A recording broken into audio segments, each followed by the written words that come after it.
Hey everybody, welcome to Executive Zone. My name is Edwin Zapata. We have lots going on all over Asia and with Visa, MasterCard. So things are about to get very different in 2022 when it comes to payments. First, I want to give a shout out to all of those members that got started with us that are learning how to trade and making a difference for themselves.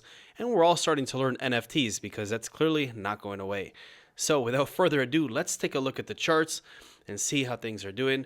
But if you're not following the channel, if you're not subscribed, make sure that you do. Hit the like if you like it. And of course, you're going to want to follow on social media. You got everything down here below.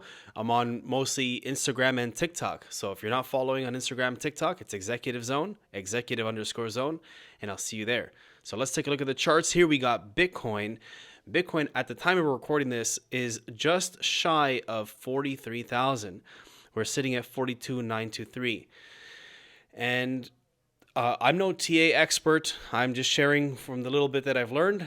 If I'm wrong, let me know in the comments or let's discuss it because that's what TA is all about. It's about sharing your analysis.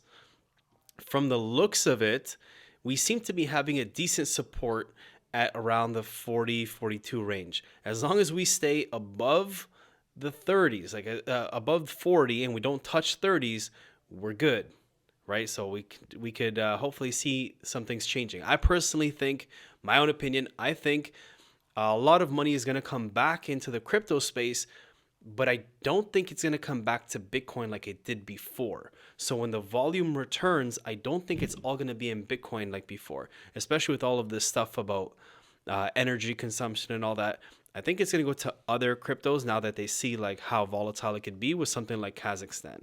So if you haven't been following that, on one of my previous videos, I talked about it. After I did that video, if you didn't watch it, after I did that video of Kazakhstan and what's going on with crypto, I learned afterwards that there were riots and things were even crazier than I thought that they were. So that's definitely having an impact on all of us, but I think it's bullish in the long term. Now, on the topic of NFTs, you have China here in the news again. And if this article is correct, China is basically making their own NFTs, like for their people. So, and the funny thing is we see them as NFTs, but they don't refer to them as NFTs, and the people making them don't either. The article talks about how they refer to them as digital assets. Yes, they are. But they refer to them as that so that they kind of differentiate from what we know as NFTs, what we know as digital assets. And I find it kind of funny that China has been banning Bitcoin, banning crypto, but they're positioning themselves to have their own CBDC, central bank digital currency, their own stable coin essentially. That's for their own people. That's not going to be linked to the cryptocurrency market that we know and love. And their NFTs won't be tied to our market. It's only their market. It's all internal. So if you were to buy an NFT for them, it'll have its own value and rarities and stuff for them, and it'll have its own utility for them, but it's totally useless to us because we can't access it, and neither can they. So it's really like a communist NFT, if you want to call it that. Please don't come after me because I know you get, China watches everything. So essentially that's what they're talking about. Now, I put this here at the beginning of what we're about to talk about because the rest is all similar. But if China, because they have, billions of people in their population, they have such a huge market and they want to really grab a hold of everything because the US dollar, as we know, is like kind of going down the toilet. But then you have things like all of the credit card companies. So especially Visa and MasterCard. We're going to talk specifically about Visa because they're making a lot of news when it comes to everything in general. So with Visa, you're going to see that they are positioning themselves properly this year. They've already been doing that. You see that with like the Crow card, crypto.com. CoinZoom is another one that has it. Even ShakePay for those of you that are here in Canada, which I've been using, by the way. And if you're in Canada, make sure you use the referral code so we both get $30, and the link will be in the description. I've been using mine. Anywhere I go, I just tap Shoppers Drug Mart, gas station, IKEA, furniture, and I get rewarded up to 4% back in Bitcoin. So I'm getting paid crypto to spend my crypto. So definitely check out ShakePay if you're in Canada.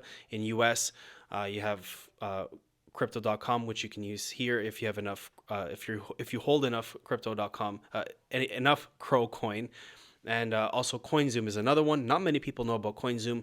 There is a link in the description. You get $10. We both get $10 if you use that as well. They have their own card, which has awesome benefits, mostly in the States, coming to Canada soon. But check this out.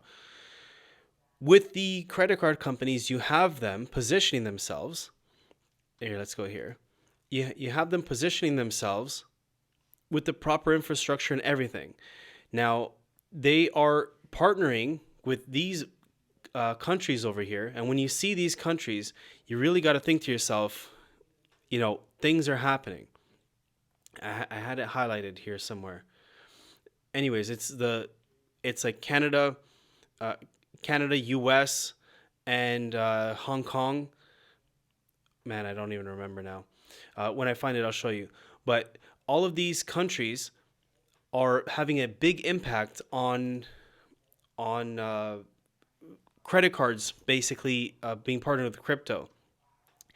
That's on that end. Nothing really too new. It's if you're in the crypto space, it's kind of you're already aware of that. Now, we've seen athletes and even Kevin O'Leary talk about getting paid in Bitcoin and crypto.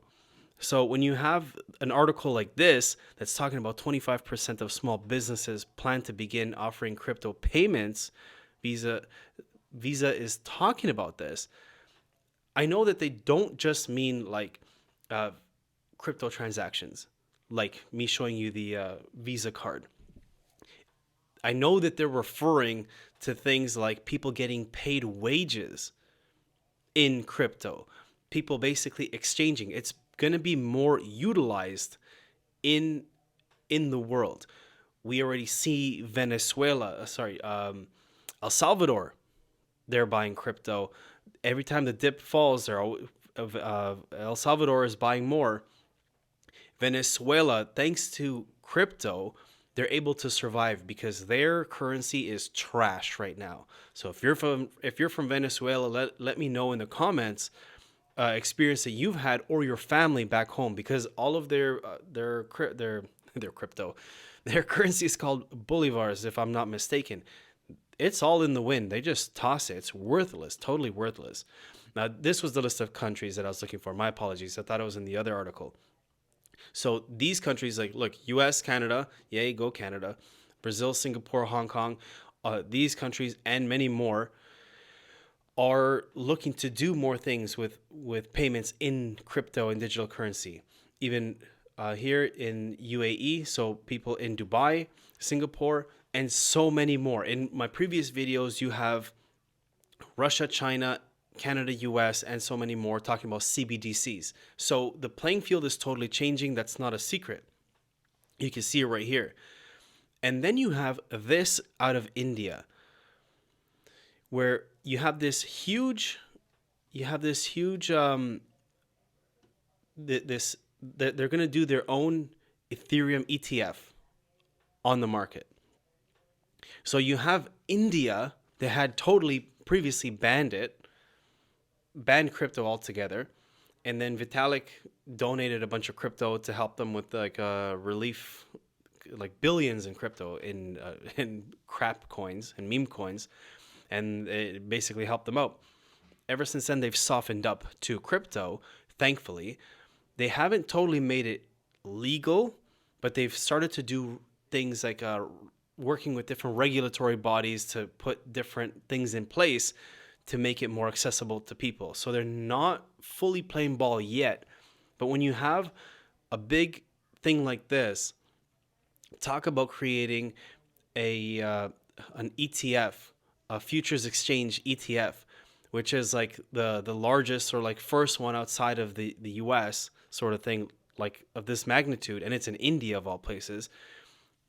This is big news. So everything we just spoke about talks about like the NFTs, that's China doing their thing.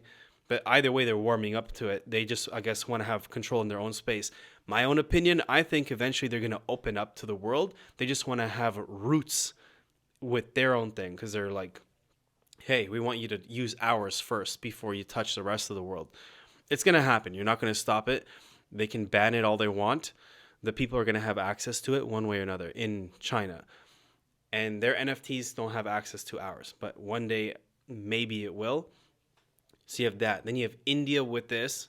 So right there you got Asia. That's billions of people. The US has like 340 or 350 million their population. United States alone. Canada is just under 40 million. So just with this Indian news, you have more than 3 times, well over 3 times the population of Canada, US combined. And then China, same thing. And then just you combine China and India, that's a lot of news coming out of over there. And then you have Visa and then MasterCard, but we're talking mostly about Visa, talking about more cryptocurrency payments on all fronts. They are not going to miss this boat. There's no way they're going to be left behind.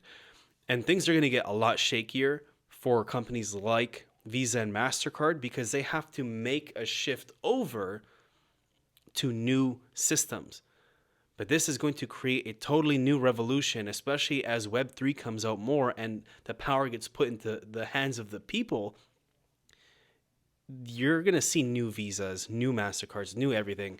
You may not even need things like that because to exchange currencies like this, you have people in rural parts of the world, in places, different places in Africa, in Colombia, where they don't have access to banks or a credit card or a bank card or anything like that, but they are using crypto. The news does not talk about that because they don't want you to know about that. So it's big news, big things are coming. Personally, I think this is all bullish news, in my own opinion. For Bitcoin itself, I personally think we may see a bit of a dip. It is still in January. I think we can still touch the high 30s. I hope we don't. I hope that part's wrong. But from the little bit I've understood reading TA, again, I'm no pro. I'm just sharing my thoughts. We could do that. I hope not. But the bull run is going to continue, in my opinion. There's no way because money's coming back one way or another. They got to start the year off strong. They got to do profits. Truckers may be stopping for a while. That's going to cause turbulence with the supply chain, and things are going to get totally messed up. So those are my thoughts. All the links to all the articles will be in the description, so you can find those there. Any referral links, you'll see it in the description as well. And of course, don't forget to follow me on TikTok, Instagram, Facebook if you like that.